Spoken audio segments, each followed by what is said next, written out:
Hello friends, ಇವತ್ತಿನ ವಿಡಿಯೋದಲ್ಲಿ ನಾವು ಇಂಗ್ಲಿಷ್ ಮಾತನಾಡುವಾಗ ಪ್ರತಿಯೊಬ್ಬರಿಗೂ ಕಾಡುವ ಒಂದು ದೊಡ್ಡ ಕನ್ಫ್ಯೂಷನ್ನ ಕ್ಲಿಯರ್ ಮಾಡ್ತಾ ಇದ್ದೀನಿ. ಅದೇ ಮಸ್ಟ್ ಮತ್ತು ಶುಡ್ ನಡುವೆ ಇರೋ ವ್ಯತ್ಯಾಸ. ಇದನ್ನು ಎಲ್ಲಿ ಮತ್ತು ಹೇಗೆ ಬಳಸಬೇಕು ಅಂತ ಇವತ್ತು ತುಂಬ ಸಿಂಪಲ್ ಆಗಿ ಕಲಿಯೋಣ.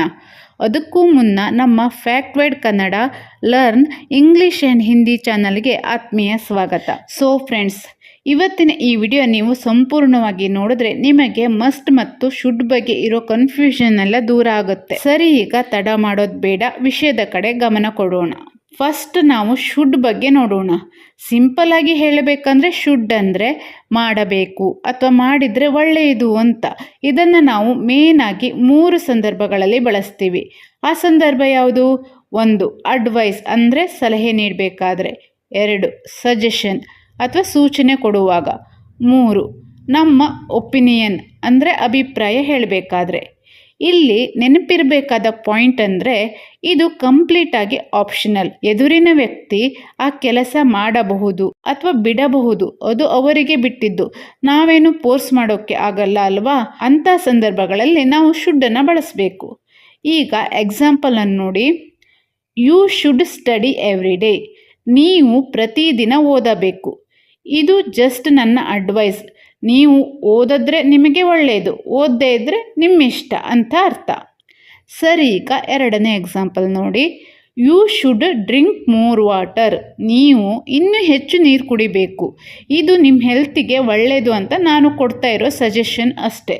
ಓಕೆ, ಈಗ ನಿಮಗೆ ಶುಡ್ ಅಂದರೆ ಏನು ಅಂತ ಅರ್ಥ ಆಯಿತು. ಹಾಗೆ ಈಗ ಇಂಗ್ಲೀಷ್ನ ಮತ್ತೊಂದು ಪವರ್ಫುಲ್ ವರ್ಡ್ ಮಸ್ಟ್ ಬಗ್ಗೆ ನೋಡೋಣ. ಮಸ್ಟ್ ಅಂದರೆ ಖಂಡಿತವಾಗಿಯೂ ಮಾಡಲೇಬೇಕು ಅಂತ ಅರ್ಥ. ಇಲ್ಲಿ ನಮಗೆ ಯಾವುದೇ ಚಾಯ್ಸ್ ಇಲ್ಲ. ಇದನ್ನು ನಾವು ಈ ಕೆಳಗಿನ ಸಂದರ್ಭಗಳಲ್ಲಿ ಬಳಸ್ತೀವಿ. ಸ್ಟ್ರಿಕ್ಟ್ ರೂಲ್ಸ್ ಆ್ಯಂಡ್ ಲಾಸ್ ಅಂದರೆ ನಿಯಮಗಳು ಇದ್ದಾಗ. ಹಾಗೆ ಸ್ಟ್ರಾಂಗ್ ನೆಸೆಸಿಟಿ ಅಂದರೆ ತುರ್ತು ಅಗತ್ಯತೆ ಇದ್ದಾಗ ನಾವು ಮಸ್ಟನ್ನು ಬಳಸ್ತೀವಿ. ಅರ್ಥ ಆಯ್ತಾ? ಈಗ ಯಾವುದೋ ಒಂದು ಕೆಲಸ ಉಂಟು, ಇದನ್ನು ಮಾಡಲೇಬೇಕು, ಮಾಡದೇ ಇದ್ದರೆ ಫೈನ್ ಬೀಳ್ಬೋದು, ಪನಿಷ್ಮೆಂಟ್ ಸಿಗ್ಬೋದು ಅಥವಾ ದೊಡ್ಡ ಲಾಸೇ ಆಗ್ಬೋದು. ಅಂಥ ಸಂದರ್ಭಗಳಲ್ಲಿ ನಾವು ಮಸ್ಟನ್ನು ಬಳಸಬೇಕು. ಅರ್ಥ ಆಯ್ತಾ? ಓಕೆ, ಈಗ ಎಕ್ಸಾಂಪಲ್ ನೋಡ್ತಾ ಹೋಗೋಣ. ಮೊದಲನೇ ಎಕ್ಸಾಂಪಲಲ್ಲಿ you must wear helmet while riding a bike. ನೀವು ಬೈಕ್ ರೈಡ್ ಮಾಡಬೇಕಾದ್ರೆ ಖಂಡಿತ ಹೆಲ್ಮೆಟ್ ಧರಿಸಲೇಬೇಕು. ಇದು ರೂಲ್ಸ್. ಹೆಲ್ಮೆಟ್ ಹಾಕ್ತಿದ್ರೆ ಟ್ರಾಫಿಕ್ ಪೊಲೀಸ್ ಫೈನ್ ಹಾಕ್ತಾರೆ. ಸೊ ಇಲ್ಲಿ ಶುಡ್ ಬಳಸೋ ಹಾಗಿಲ್ಲ, ಮಸ್ಟನ್ನೇ ಬಳಸಬೇಕು. ಅರ್ಥ ಆಯ್ತಾ? ಸರಿ, ಈಗ 2ನೇ ಎಕ್ಸಾಂಪಲ್ ನೋಡಿ. Students must attend the exam. Students ಎಕ್ಸಾಮ್ಗೆ ಹಾಜರಾಗಲೇಬೇಕು. ಅಟೆಂಡ್ ಮಾಡದೇ ಇದ್ದರೆ ಏನಾಗ್ತಾರೆ? ಫೇಲ್ ಆಗ್ತಾರೆ. ಇಲ್ಲೊಂದು ಮಜವಾದ ಎಕ್ಸಾಂಪಲನ್ನು ಹೇಳ್ತೀನಿ ಕೇಳಿ. ನಿಮ್ಮ ಫ್ರೆಂಡ್ ಸ್ವಲ್ಪ ದಪ್ಪಗಾಗಿದ್ದಾನೆ ಅಂತ ಅಂದ್ಕೊಳ್ಳಿ. ನೀವು ಅವನಿಗೆ you should go to the gym ಅಂತ ಹೇಳ್ತೀರಾ. ಅದು ಜಸ್ಟ್ ಸಜೆಷನ್. ಆದರೆ ಅವನೇ ಡಾಕ್ಟರ್ ಹತ್ರ ಹೋದಾಗ doctor you must exercise to stay healthy ಅಂತ ಹೇಳ್ತಾರೆ. ಅದು ಸ್ಟ್ರಾಂಗ್ ನೆಸೆಸಿಟಿ. ಡಿಫ್ರೆನ್ಸ್ ಗೊತ್ತಾಯ್ತಲ್ವಾ? ಸರಿ, ಈಗ ವಿಡಿಯೋ ಎಂಡ್ ಮಾಡೋದಕ್ಕೂ ಮುನ್ನ ಯಾವುದೇ ಕನ್ಫ್ಯೂಷನ್ ಕೂಡ ಇರಬಾರ್ದು ಅಂತ ಒಂದು ಕ್ವಿಕ್ ಸಮರಿ ನೋಡೋಣ. ಈ ಸ್ಲೈಡನ್ನು ಈಗ ಗಮನವಿಟ್ಟು ನೋಡಿ. ಇಲ್ಲಿ ಶುಡ್ ಇದೆ. ಶುಡ್ ಅಂದರೆ ಅಡ್ವೈಸ್ ಅಥವಾ ಸಜೆಷನ್. ಮಾಡಿದ್ರೆ ಒಳ್ಳೆಯದು, ಬಿಟ್ಟರೆ ನಿಮ್ಮಿಷ್ಟ. No rules no fine. ಅರ್ಥ ಆಯ್ತಾ? ಹಾಗೆ ಮಸ್ಟ್ ಅಂದರೆ ಕಡ್ಡಾಯ ಅಥವಾ ಸ್ಟ್ರಿಕ್ಟ್ ರೂಲ್ಸ್. ಖಂಡಿತ ಮಾಡಲೇಬೇಕು. Rules are rules. ಅರ್ಥ ಆಯ್ತಾ? ಈಗ ನಿಮಗೆ ಶುಡ್ ಅಂದರೆ ಏನು, ಮಸ್ಟ್ ಅಂದರೆ ಏನು, ಶುಡ್ಡನ್ನು ಯಾವಾಗ ಬಳಸಬೇಕು, ಮಸ್ಟನ್ನು ಯಾವಾಗ ಬಳಸಬೇಕು ಅಂತ ಸಂಪೂರ್ಣವಾಗಿ ಅರ್ಥ ಆಗಿದೆ ಅಂತ ಅನ್ಕೋತೀನಿ. ಸರಿ, ಈಗ ನಿಮಗೆ ಈ ಟಾಪಿಕ್ ಎಷ್ಟು ಅರ್ಥ ಆಗಿದೆ ಅಂತ ನಾನು ಟೆಸ್ಟ್ ಮಾಡೋ ಟೈಮ್. ನಿಮಗಾಗಿ ಇಲ್ಲೊಂದು ಸಿಂಪಲ್ ಆದ ಕ್ವಶನ್ ಇದೆ. ಇದರ ಆನ್ಸರನ್ನು ಈ ಕೂಡಲೇ ಕಮೆಂಟ್ ಬಾಕ್ಸ್ನಲ್ಲಿ ತಿಳಿಸಬೇಕು.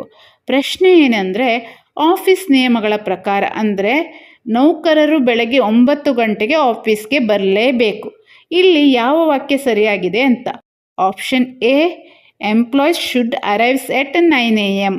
Option B, employees must arrive at 9 AM. ಯೋಚನೆ ಮಾಡಿ ನಿಮ್ಮ ಆನ್ಸರ್ ಯಾವುದು ಅಂತ ಈಗಲೇ ಕಮೆಂಟ್ ಮಾಡಿ, ನಾನು ಚೆಕ್ ಮಾಡ್ತೀನಿ. ಸೊ ಫ್ರೆಂಡ್ಸ್, ಇವತ್ತಿನ ವಿಡಿಯೋ ನಿಮಗೆ ಇಷ್ಟ ಆಗಿದ್ದರೆ ಮತ್ತು ಈಸಿಯಾಗಿ ಅರ್ಥ ಆಗಿದ್ದರೆ ಈಗಲೇ ಈ ವಿಡಿಯೋಗೆ ಒಂದು ಲೈಕ್ ಕೊಡಿ. ನಿಮ್ಮ ಫ್ರೆಂಡ್ಸ್ ಜೊತೆ ಈ ವಿಡಿಯೋನ ಶೇರ್ ಮಾಡಿ. ಹಾಗೆ ನಮ್ಮ fact wide Kannada learn English and Hindi ಚಾನಲ್ಗೆ ತಪ್ಪದೆ ಸಬ್ಸ್ಕ್ರೈಬ್ ಆಗಿ. ಇದೇ ತರಹ ನಾವು ಸಿಂಪಲ್ ಆಗಿ ಕಲಿತಾ ಇರೋಣ. Thank you so much. See you in the next class. Bye.